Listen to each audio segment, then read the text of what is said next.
নমস্কার। আবার জয়দীপ মুখার্জি সেই অসহ্য লোকটাকে আবার সহ্য করতে হবে, কিছু করার নেই। তবে যত দিন যাচ্ছে তত মনে হচ্ছে আমার কিন্তু জিতবার জায়গাটা ভীষণভাবে রেডি হয়ে যাচ্ছে। তার কারণ আমি আমার ট্রেডিংয়ের ওপর এত বেশি বিশ্বাস এনে ফেলতে পারছি, এখান থেকে ফেরত যাওয়াটা মনে হচ্ছে একটু মুশকিলই মনে হচ্ছে। যেমন ধরুন, গত সপ্তাহে আমি যে স্টকগুলো নিয়ে আলোচনা করেছিলাম এবং আমি নিজে ট্রেডিং করেছিলাম, তার মধ্যে অম্বর সম্বন্ধে তো বলেছিলাম, অম্বরের ফাটাফাটি পারফরমেন্স। লুপিন আমি বলেছিলাম যেখান থেকে কিনবো সেখান থেকে মোটামুটি ডবল টার্গেটটা ছিল 2156 মতন। আমি এটা হিসেব করে দেখলাম, তাতে করে আমার লুপিন কিন্তু মোটামুটি 2138 টাকা, মানে প্রায় ডবল টার্গেটে পৌঁছে গেছে। ধানি সার্ভিসটা সেভাবে কাজ করেনি, সেরকমভাবে বাড়েও নি, কিছু হয়ও নি, অল্প বিস্তর বেড়েছে। তারপরে আমার বুলমার সৌজন ব্যানার্জি যে একটা বিয়ার স্প্রেড স্ট্র্যাটেজি বানিয়েছিলেন, তাতে উনি 1030 টাকা লাভ করেছেন। তো সেই কারণে মেবি আমাদের চ্যানেলটা আগামী দিনে মানে বেশ লুক্রেটিভ হয়ে উঠতে পারে। তার কারণ হচ্ছে কি, আমরা একটা কমিউনিটি তৈরি করতে চাইছি।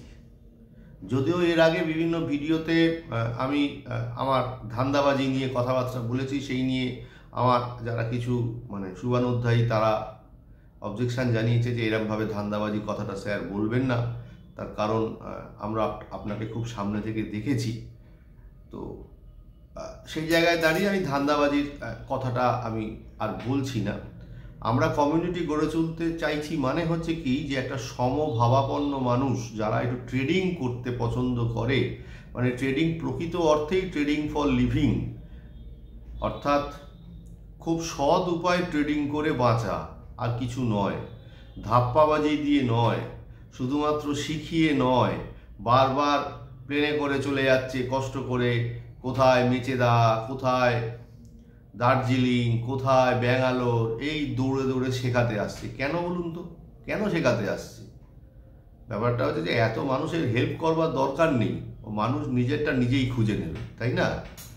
তো যাই হোক, এবারে আসি আমার আর বুলমারের সহযোগিতায় কি কি আমরা এই সপ্তাহে করব। এই সপ্তাহেও আমাকে বুলমার একটা স্ট্র্যাটেজির কথা পাঠিয়েছেন। তো এই স্ট্র্যাটেজিটা আমি আপনাদের সামনে এই মুহূর্তে আলোচনা করছি না, এই কারণে উনি আমাকে স্ট্র্যাটেজিটার সাকসেস রেট বলেছেন 60 থেকে 70%, 3000 টাকা প্রফিট আর 11,000 টাকা মতো লস সাফার করতে হতে পারে। তো সেই জন্যে আমি অনেক ভাবনা চিন্তা করে এটা আমি আর আপনাদের সামনে রাখলাম না। উনি আমাকে 3টে স্টক দিয়েছিলেন, 3-4টে স্টক। তার মধ্যে আমার খুব ভালো লাগছে যেটা, এবং ইনফ্যাক্ট আমি নিজেও সেটা বার করে রেখেছি, আমি নিজে ট্রেডিংটা করব বলে, সেটা হচ্ছে লারুজ ল্যাব। এই লারুজ ল্যাবটা আমি কি করব, 500 একটু দেখতে দিন আমায়। লারুজ ল্যাবটা আমি 581 টাকা 85 পয়সায় বাইটা অকার করে গেছে আওয়ারলি চার্টে, বুঝতে পারলেন? তো 587 টাকা মতন দাম রয়েছে। এটা যদি একটু নিচের দিকে পাই কালকে, মানে একটু যদি সামান্য ডিপ করে, আমি ঝাঁপিয়ে কিনবো। 570 টাকা 50 পয়সা স্টপ লস রাখবো আর 606 টাকা টার্গেট রাখবো। 15 মিনিটের একটা ক্যান্ডেল, 570 টাকা 50 পয়সার নিচে ক্লোজ, আমি বেরিয়ে যাব। আপনাদের কিন্তু আবারও বলি, এই ট্রেডটা কিন্তু আমি করব, নিছক গল্প বলতে এখানে বসিনি। তার কারণ ট্রেডগুলো করছি, ট্রেডগুলো করে করে আপডেট দিচ্ছি। ওই রকমভাবে লোককে বলে যে করুন করুন করুন সে কথা বলছি না। আমি নিজের ট্রেডটা করছি আর আমার বুলমারও ট্রেডটা করছে, আমরা ট্রেডিংটা করি। এবার আসি নিফটির আলোচনায়। নিফটি নিয়ে আমি এই মুহূর্তে কিছু ভিউ দিতে পারছি না। আগেও বলেছি, আবারও বলছি, বিশেষ কিছু জানি না। ট্রেডিং যতটুকু করতে হয় ততটুকু জানি। মানে নিফটি নিয়ে যে ভিউটা দিচ্ছি সেটা হচ্ছে যে আমি আজকে আমার বলতে কোনো দ্বিধা নেই, আমি শান্তনু সেনের ছাত্র। মানে আমি খুব গর্ব করে আমার বলতে ইচ্ছে করে, আমি টেকনিক্যাল অ্যানালিসিস্ট শান্তনু সেন তার ছাত্র। ওনার কাছ থেকে আমি কিছু শিখেছি এবং ওনাকে আমার একজন মাস্টারমশাইয়ের মতন বলে মনে হয়। তো যাই হোক, তো ওনার শেখানো পথে আমি যেটা দেখেছি, তাতে করে যে উইকলি এমএসিডি স্লোপ সে কিন্তু নেগেটিভই আছে, সে বাড়েনি। তারপরে ধরুন ডেলি ক্যান্ডেলগুলো 13 SMA মানে সিম্পল মুভিং অ্যাভারেজের নিচে ক্লোজিং আছে। তারপরে 9 EMA উইকলি তারও নিচে ক্লোজিং আছে। তার ফলে সর্ব অর্থেই কিন্তু নিফটি এখনও যথেষ্ট বেয়ারিশ। আর আমি নিজে আমার বিচার বুদ্ধি প্রয়োগ করে যেটা দেখতে পেয়েছি, এই মুহূর্তে আমার কোনো ট্রেড নেই। আমি একটা ট্রেডের পয়েন্ট বলেছিলাম, সেখান থেকে শতখানেক পয়েন্ট নিচে এসেছিল, তারপরে কিন্তু আমার স্টপটা কেটে যায়।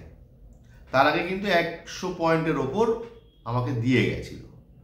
তাহলে এই হচ্ছে বর্তমান অবস্থা। নিফটির যদি ভালো কিছু পাই মার্কেট আওয়ারে অবশ্যই বলবো, তার কারণ মার্কেট আওয়ারে আমি খুব পিসফুলি বসে থাকার এখন চেষ্টা করি। আজকে কিছু অ্যাগ্রেসিভ কথাবার্তা বললাম, তো বলবার জন্যে দুঃখিত। আপাতত হচ্ছে এই আগামী সপ্তাহের জন্য আমাদের এই ট্রেড প্ল্যান, আমার নিজের ব্যক্তিগতভাবে বিভিন্ন ক্লায়েন্টদের অ্যাকাউন্টে যে সমস্ত ট্রেডগুলো নেওয়া আছে সেগুলো না গেছে স্টপ লসে, না গেছে টার্গেটে, ঝুলছে। দেখা যাক সামনের সপ্তাহে কি দেয়। আপাতত এটুকুই।